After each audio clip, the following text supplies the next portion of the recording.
Hello, what's up mga tol? Dumating na nga yung order ko sa online na photo control o automatic light sensor switch. Ito nga yung nag-o-automatic nang na-off yung ilaw kapag umaga at automatic na nag-on yung ilaw kapag gabi. At i-install ko nga ito sa may ilaw namin sa labas para kahit hindi mo na ito i-on o i-off ang switch ay nag-o-automatic na nga itong iilaw o mamamatay yung ilaw. At napakadali nga lang nitong i-install mga tol. Kaya tara, let's go!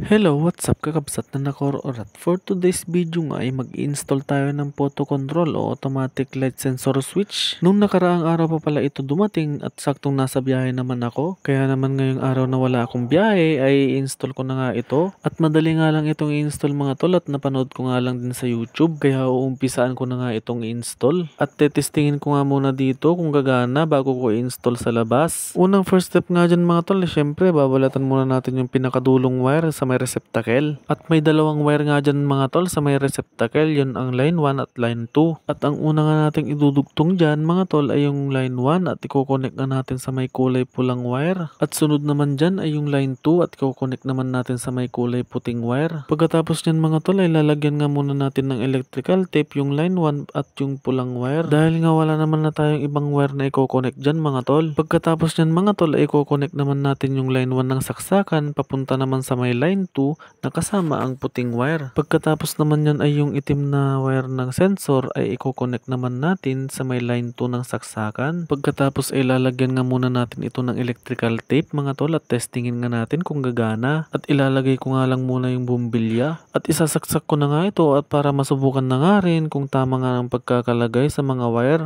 At kumuha nga ako dito ng damit na pangtaklob sa may sensor at nang tinakpan ko nga yung sensor ay umilaw nga agad at nung tinanggal ko nga yung takip ng sensor ay kusa na nga itong namamatay. At nang matapos na nga nating matesting kung gumagana yung sensor ay nilagay ko na nga ito sa may harapan ng bahay at aayusin ko na nga lang din ng mabuti yung pagkakadugtong-dugtong ng wire para safety at babalutin nga natin ng mabuti ng electrical tape. Pagkatapos nga natin mabalutan o maayos yung wire ay lalagay naman natin yung sensor switch kung saan nasisinagan ng liwanag at doon nga natin ilalagay kung saan mas mataas siya sa ilaw o bumbilya at para kapag umilaw na yung bumbilya ay hindi ito mamamatay dahil nga pag nasinagan ng liwanag yung sensor ay mamamatay nga yung ilaw at aayusin ko na nga lang itong mabuti para naman hindi ito matanggal. At ito nga at sa wakas natapos ko na nga rin itong install dito sa may harapan ng bahay at hindi na nga rin natin kailangan i-on o i-off ang switch dahil nga kusa na nga itong mag-off kapag maliwanag at mag-on naman kapag madilim.